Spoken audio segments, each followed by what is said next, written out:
Boomhauer 69 here. Got a knife made by this company.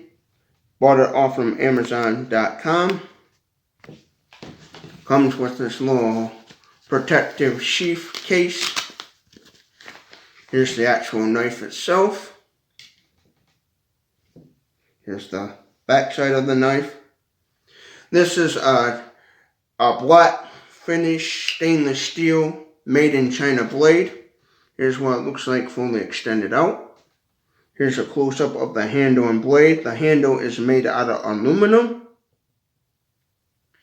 If you'd like to see a more in-depth video about this 6-in-1 Survival 2 knife, head on over to Boomhauer 69's channel at youtube.com to see a more in-depth video about this knife right here.